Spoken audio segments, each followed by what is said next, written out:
Oh my gosh. Thank you all. Welcome. Thank you for getting quiet. That's so nice of you. So we're going to try to be really, we're going to breeze through. This is part 3 of our Lenten hymns class, and we're focusing on Holy Week. And again, originally, I thought, I'm going to do a 3-part class on Lenten hymns and discuss all the themes in Lent.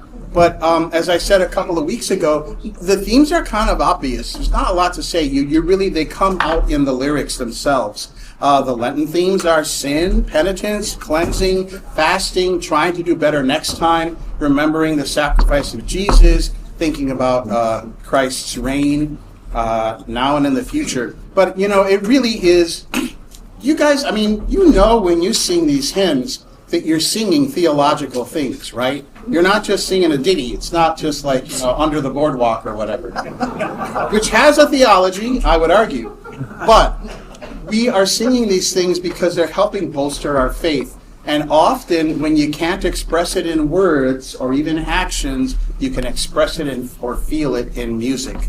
And so that's the beauty of our hymnody. And that's why Laura Green, for example, and the choir are actually magicians in a way, because they mediate and transmogrify our emotions and these lyrics and music into something that lifts our spirits or makes us more mindful of what life is truly about. So that's what I'll say about that.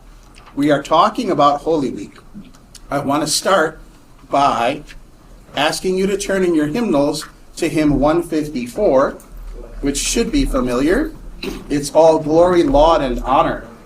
Hymn 154, as you know, it is the hymn that, at least in my church-going years, we always sing at the Palm Sunday procession.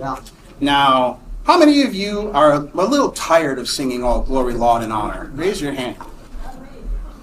Good job. That's the right answer. Because I was going to say tough, because we're doing it next week. But that's all right. I'm going to tell you a little bit of background about the hymn, and then we're going to sing like the first verse. Okay, so I got to turn to it myself. Can someone close that little door there? Rosemary, could you close that door? Thank you. So, All Glory, Laud, and Honor, the lyrics were written in the 7th century, and they were written by a man named Theodulf of Orleans, which is Orleans in French. He wrote them in Latin, and they were translated to English in the 19th century by John Mason Neale. He's kind of a famous guy himself. So, All Glory, Laud, and Honor, Theodulf of Orleans. The music is a well-known German chorale tune, and this version that we sing has been used for Palm Sunday processions since 1871's American hymnal. So remember, separate the lyrics from the music. The lyrics are from the 7th century. This particular music we sing now, and the hymnal is from the 1871. All right? So I'm going to read you a passage that tells the story of how Theodulf of Orleans came to write this hymn. So, I think he was the Bishop of Orleans. This is one of the few medieval hymns whose authorship is certain, or nearly so. It was ascribed to Theodulf, Bishop of Orleans, by his contemporary Lupus of Ferrières, in a letter written in 837. So, internal evidence indicates that the poem, it was a poem originally, was written at Angers, which is a French town that's spelled like Angers, but it's pronounced Angers. So if I'm like, David really angers me, but I don't want you to really know that. So David really Angers me. That's not even funny. Sorry. Okay, so internal evidence indicates that the poem was written at Angers, where Theodulf was imprisoned around 818 for complicity in a plot to overthrow King Louis I, a charge that he vigorously denied. So here's the story of how this came to be. On Palm Sunday in the year 821, Louis the Pious, King of France, was at Angers and took part in the usual procession of the clergy and laity. As the procession passed the place where St. Theodulf was incarcerated, he stood at the open window of his cell, and amid the silence of the people sung this hymn, which he had newly composed. The king was so much delighted with the hymn that he at once ordered St. Theodulf to be set at liberty and restored to his see, the bishopric of Orleans, and ordained that henceforth the hymn should always be used in processions on Palm Sunday. Isn't that something? Wow. He wrote it in prison. It's, I think, 38 verses long. Whoa. He had time. And so he sang it.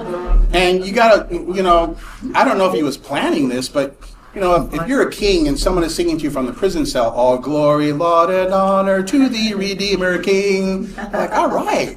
I like that guy in prison. Let's make him a bishop. So, that's the story. However, there are doubters about the story. John Julian, that party pooper, disputes the story and says, the story is not, however, a contemporary one, and moreover, it seems clear that Louis the Pious was never in Angers after 818. It's also almost certain that St. Theodulf was never really restored to his see, but that he died at Angers in 821. But the story is so attractive that it is still widely cited, usually with the disclaimer that it is no more than a pious myth. Pious myths aren't so bad. At least when it comes to figuring out who wrote a hymn. So that's the story of St. Theodulf, the author of All Glory, Laud, and Honor. I want to say one more thing about it. What do I want to say?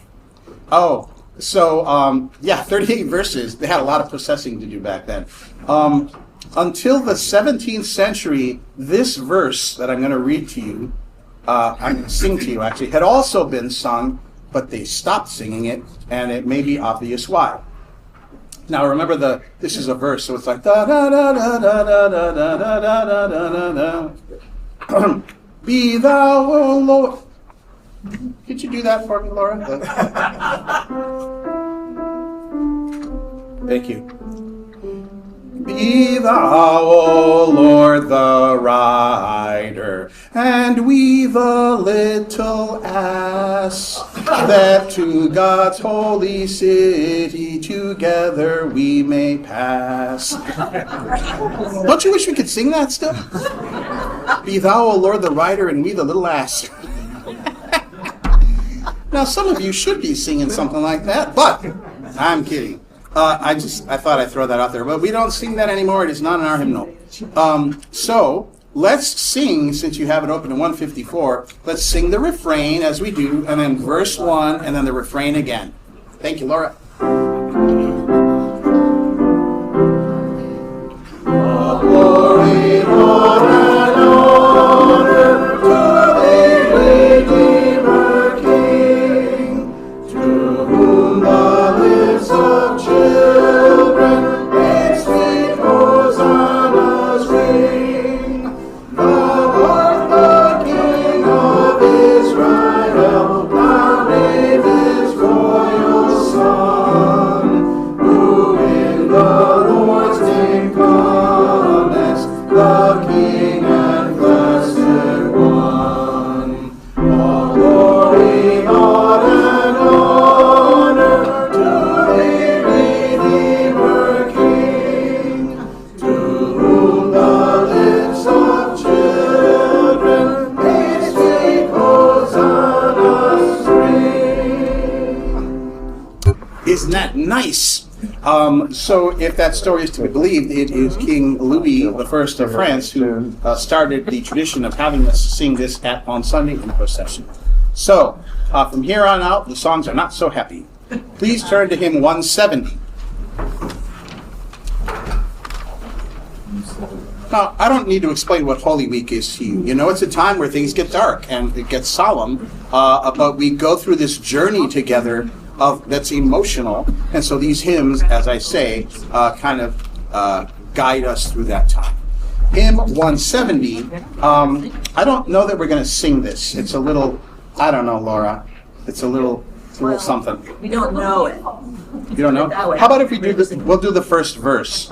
But maybe, Laura, it's usually played really slowly. It's like, to mock your... And maybe we'll play a little faster than that, but not so jaunty that it's like a show tune. But first, I'm going to tell you...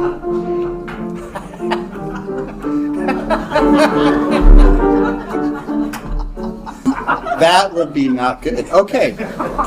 So, to mock your reign, O dearest Lord, I believe that the lyrics are by someone named F. Pratt Green, written in 1972. There are at least, okay, so I chose 170 because I think that it captures the two aspects of Christ's story that are at play during Holy Week, in my opinion. He was a sacrificial victim for our sins, Jesus, and suffered greatly that we might be saved. And two, his glory and kingship reaches its apogee on that very cross. So you've got the suffering, but you've got the glory, and they interplay. And you will hear that in this hymn. And they need not be contradictory. Greatness and glory, some would argue, can be found in sacrifice and overarching love. Heroes, think about like mothers who do all they can for their children. I mean, they don't always suffer, they don't always sacrifice, but most of the time they do. But you know what I mean. So, but our idea of heroism is often triumph or conquering or violence. So just remember that that theme obviously is in the Passion and Holy Week of Christ. You know, it's a crown, but it's thorns. It's a purple robe, but it's put on to mock him. So we are going to sing this. And then I'll read the other two verses. Okay, Laura.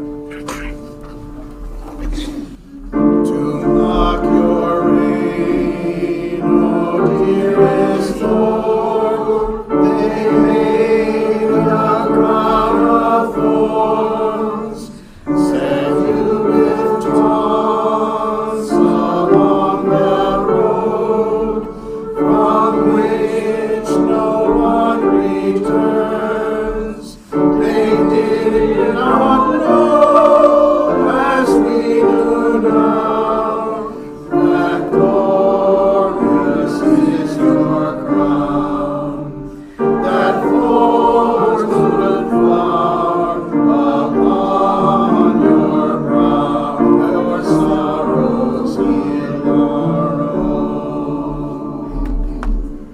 It's beautiful, but it's rough, isn't it? It's rough. Just to read the rest of it. In mock acclaim, O gracious Lord, they snatched a purple cloak. Your passion turned for all they cared into a soldier's joke. They did not know as we do now that though we merit blame, you will your robe of mercy throw around our naked shame. A sceptered reed, O patient Lord, they thrust into your hand and acted out their grim charade to its appointed end. They did not know as we do now that though empires rise and fall, your kingdom shall not cease to grow till love embraces all. Isn't that beautiful? It's beautiful. It's just hard to sing. Yes, Father Ernest. That naked business is really important there because everybody crucified by the Romans was crucified naked as a part of their embarrassment. So that naked shame really has a to it. Right. Thank you. That's exactly. And so that don't let all the Renaissance art fool you. There was not a loincloth on Jesus. Please turn to hymn 159. As I say, we are breezing through these. They deserve a lot more attention. But this is it plain chant, Laura? Yes. Okay. Yeah. So the style of this is plain chant, where you see like the measures aren't really measured, but you kind of sing it as if you were saying it. I'm going to say a few things about this. At the cross for vigil keeping, we don't know who wrote it. It's anonymous. It was written in Latin in the 13th century, but this music was not written until 1661. Okay? So the music is called Stabat Mater Dolorosa. That's the tune name, and it means the sorrowful mother was standing. So think of Mary at the cross as Jesus being crucified. And it's in plain chant. The lyrics date from the 1200s, and they were extremely popular. They weren't sung to this tune. But you should know they were used by many composers over the centuries, set to different music. So the lyrics are powerful. There are at least 20 verses in Latin. We only retain 5 in our hymnal. You know, I'm kind of grateful to those people who put this together. Think, well, let's drop 15 of those maybe. Anyway, it is a good song. So it says in my book, This song was popularized, if we can use that word, during the plague of 1347 to 1350 by bands of itinerant flagellants singing it while scourging themselves. The intensely emotional text being suitable for such acts. So you know the flagellants, they'd come through town, basically, there's a plague, right? They're like, we must have sinned, we're gonna walk through this town and sing a song and whip ourselves. And so people would watch them on the side of the road and they'd like genuflect and cross themselves and feel their own sinfulness. Flagellation isn't really something we do in public anymore. Probably a good thing, but the lyrics are so powerful here that they do they bring you into the story. So flagellants. Sorry. Too close to another word. We still do that. In public, even.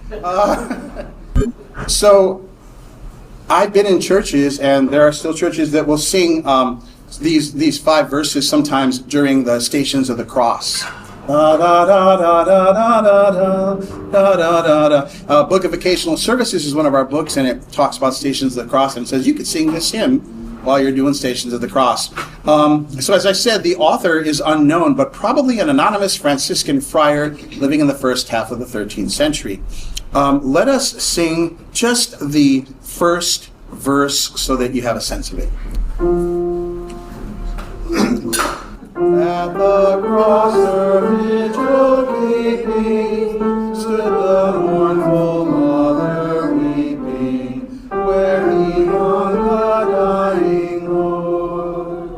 There she waited in her anguish, seeing Christ in torment languish, in her heart the piercing sword. You can see how it's intense. It's a beautiful song, and it focuses on Mary, which you don't necessarily get a lot during Holy Week and Easter, but it reminds you, he had a mom, and she was there, and she saw this happening, and what a horrifying thing it was for her as well. So that's 159, and let's turn now to hymn 329, 329, another plain chant. 329, and this one you will hear on Maundy Thursday because we traditionally sing it as we take the sacrament after communion to the altar of repose, put it in the little wooden tabernacle, do a lot of incense, kind of genuflect and bow, at least I do anyway, but we're all singing this hymn as we do this. 329, now my tongue the mystery telling. The tune of this is called Pange or Pange Lingua. It's also used, that tune is used for other hymns like Sing My Tongue, the Glorious Battle. Da da da da da da da da da da da da da da da da. It's very, I don't know how it means, but it's that. So, again, also plain chant. The lyrics are attributed to Thomas Aquinas in the 13th century, and they certainly conform to his theology when he talks about the sacrament as a great mystery. See hymn 314, Humbly I adore thee, verity unseen, which are his words. But it now seems that these are not his words. He edited and adapted previously existing lyrics, and in the process he was given credit. And he never said, no, it wasn't me. So there we have it. Attributed to Thomas Aquinas, I don't know a lot about Aquinas, but he does have that sense of the sacrament being a mystical thing. How do these things transform into the body and blood of Christ? And that is definitely in this hymn. I want to say a little more about that. This is a quote from my little books I've been using. How exactly are the bread and wine of the Eucharist to be understood as the body and blood of Christ? This is the question that occupied the theologians of the 11th century and later provided the impetus for the writing of this hymn, among others. So that idea of mystery, you can't explain it, but you can talk about it and think about it and pray about it. So we are going to sing, I think we shouldn't sing the whole thing, as much as I would like to. Can we sing verses 1 and 5? Will you remember that? 1 and 5. 1 and 5. And again, it's plain chant. And remember, you'll hear this on Maundy Thursday at the altar of repose. Now my tongue of mystery telling, all of the glorious body sing, and the blood all Christ excelling, which the Gentiles Lord and King, once on earth among us dwelling, shed for this world's ransoming. Verse 5. Therefore we before him bending, this great sacrament revere. Types and shadows have their ending, for the nearer ride is near. Faith our outward sense befriending, makes our inward visions clear. Isn't that nice and haunting? So again, remember, Maundy Thursday is the Last Supper, which is when Jesus institutes the sacrament, do this in remembrance of me. So it's fitting that we sing a song about the Holy Eucharist and its mystery as we repose the sacraments in the altar of repose side altar area. You will hear that, as I say, on Maundy Thursday. Please turn to hymn number 168. Oh, look at that. We only have 3 more to talk about. It's pretty good. So, I know I'm just kind of throwing the hits at you, but sort of prepping you for next week in a way. And maybe there's not a lot more to say than what I've said. Come to church as much as you can and let the music and the readings and the preaching and the being togetherness of it all really seep into you this week. You've had, I'm sure, really intense and amazing Holy Weeks and Easters, and then you've had other years where you're like, that kind of passed me by. It's so great when you can have an intentional one. So whatever you can do to prepare for that, I really encourage you to do. Every year, and there's just a lot going on in the world right now. So for me, it's just hard to focus on deeper faith things when I've got, I want to do this all the time. But maybe it is the antidote that we'll need this week. So consider that. Hymn 168 is O Sacred Head Sore Wounded. The author again is unknown, from the 13th century. So here's how it worked. Unknown in Latin, 13th century, a guy named Paul Gerhardt translated it into German in 1656, and what we have here is based on that German translation. You don't need to remember that, just to say it's got deep roots. Quote, this text with its German chorale tune is considered in the minds and hearts of many as the quintessential hymn for Holy Week. O Sacred Head Sore Wounded, affording the singer in words and music a deeply personal and spiritual identification with the passion of our Lord. Again, when you sing this, it's not just words on a page for you to sing. Let the emotion and the idea of it sink in to your heart as you are able. There were originally at least 10 verses, but we've whittled it down to 5 again. But it does maintain the original sense and feel. Okay? That's all I got to say. I don't think, again, we're going to sing the whole thing. Oh, it's so good. Let's sing verses 1. Okay, we got a call for just one verse. Let's do 1. Is there 4? I heard 4. All right. Let's sing 1, 4, and 5. Okay, 1, 4, and 5. Thank you, Laura.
That's nice.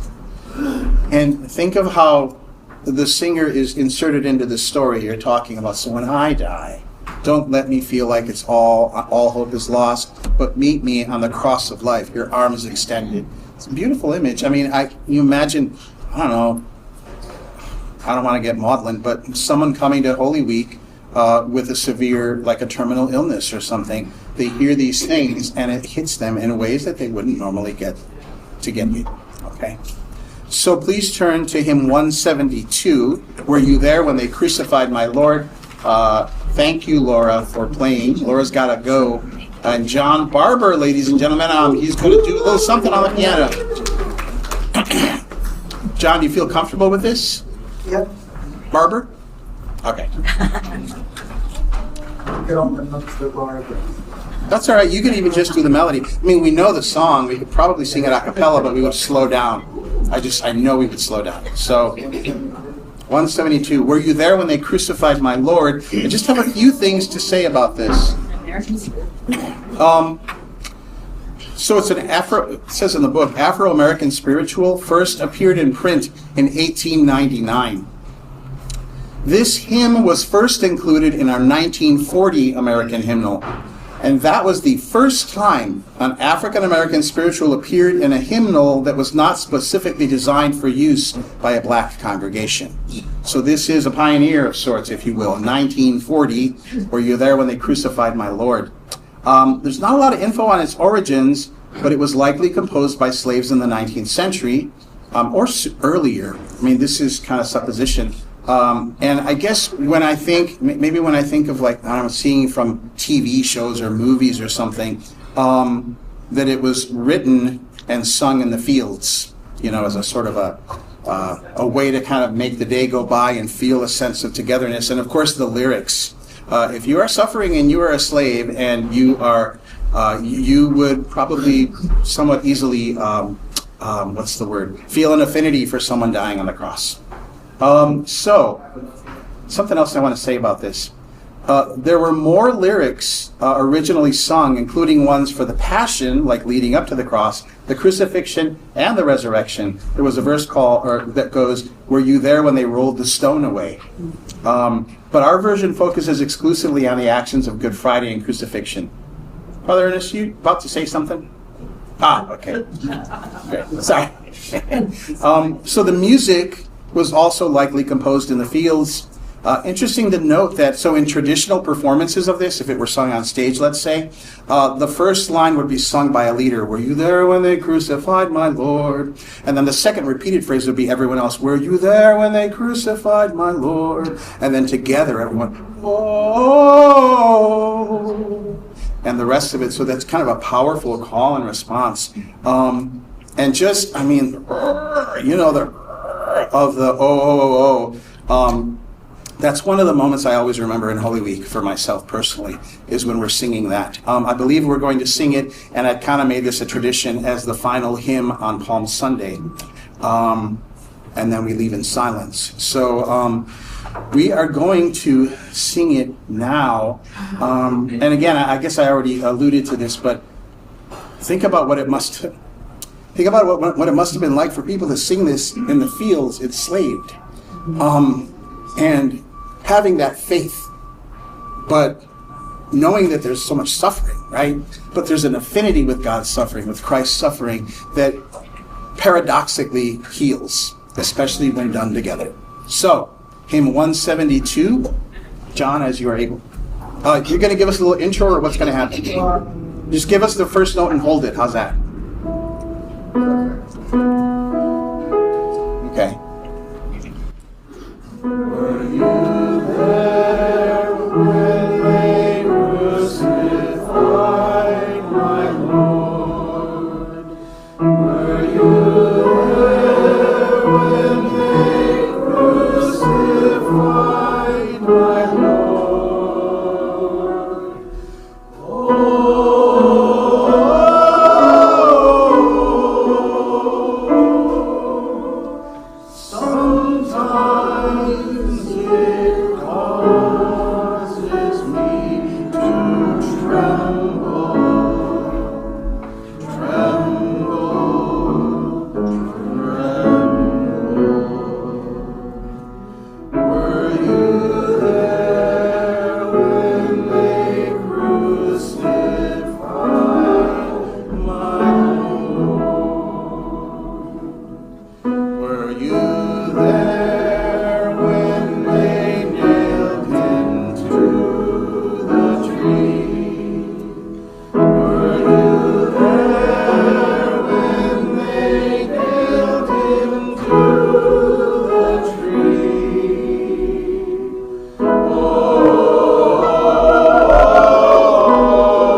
One more. Hymn 458. What number? 458.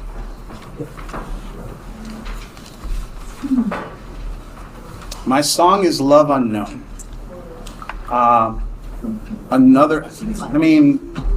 We are so blessed with these hymns, for crying out loud. Just a few things to say about it. We're not going to sing the whole thing. And we will, of course, be singing the whole thing soon.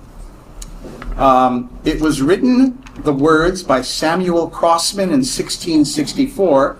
The music is from 1919 by John Ireland, this version. So again, know that it's been around as a poem and maybe a hymn with a different tune for centuries before it was put to this music. This profound and beautiful poem on the true meaning of love, as exemplified in the life of Jesus Christ, is matched to a tune of equally sublime beauty. I have a little passage to read you from my little books here. There's a couple paragraphs. I'll try to search for the good stuff here. It is possible that the phrase love unknown in the opening line derives from George Herbert's allegorical poem by that title. The fourth line of stanza 7 may also be an intentional echo of another Herbert poem, The Sacrifice. So it's steeped in some of the Herbertian, if you will, ethos. Let's see. Like Herbert and the other metaphysical poets, Crossman, who wrote this, has adapted to devotional purposes the hyperbolic tone and intensifying techniques formerly associated with Renaissance love poetry. Indeed, the opening line of the hymn could equally well serve as a lament of a lovelorn suitor. My song is love unknown. I've got this longing in my heart, this unrequited thing. Wouldn't be the first sacred text to be based on a now forgotten secular original. Don't have examples of that, but it's apparently a thing. It is unnecessary, however, to search for any particular model because Crossman's poem incorporates conventions of countless Petrarchan poems in wordplay on a common root. So I'm going to summarize. There are interesting wordplays in this that you probably wouldn't catch if you were singing it because you're in the midst of kind of feeling it. But like, love to the loveless shown that they might lovely be. I mean, that's pretty. And that's really kind of one of the main things about our faith. Love to the loveless shown that they may lovely be. God's love for us makes us lovely when we're feeling loveless. There's oxymoron, sweet injuries. There's paradox. He to suffering goes, that he his foes from thence might free from suffering. So there's all these twists and turns. Yet these standard devices here gain, and that's from Romantic Renaissance poetry, but the standard devices here gain fresh luster and carry real conviction because they are for once applied to an event capable of sustaining all this heightened emotion, the suffering of Jesus Christ for the salvation of all humanity. So it's a deep one, right? And there are 7 verses. And I think we maybe shouldn't sing all 7. We will at some point. I believe it's during one of the Passion readings, might be Palm Sunday, where we intersperse it, which has its pluses and minuses. It's nice to kind of have them stand out, but when you don't sing the whole thing at once, the feeling gets a little diluted, maybe. So let's sing. You know what? We're just going to sing 1 and 7. Is that okay? The first and the last. You'll be singing it later. So, John, are you able to do this? Do you want to just do the melody, or we can sing it a cappella if you hit the... Okay. Yes.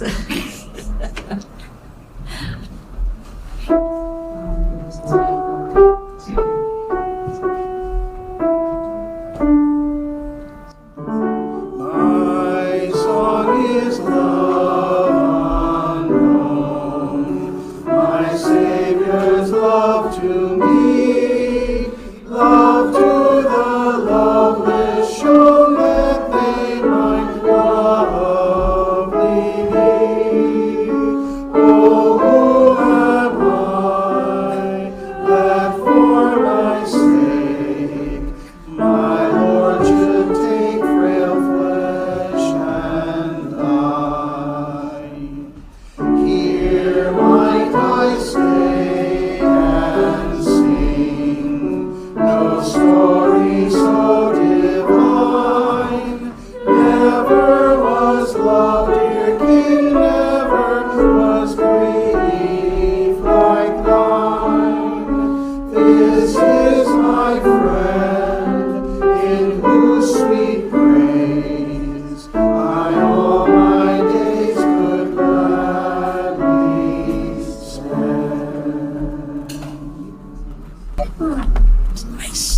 last verse, I think, sums up again the themes of Lent and Holy Week, especially. It's a divine story, and never was love, dear King, but never was grief like thine. It's both. And maybe that's something that is in our lives. Sometimes we feel really precious and really beloved and really special. And other times we're like, why is this happening to me?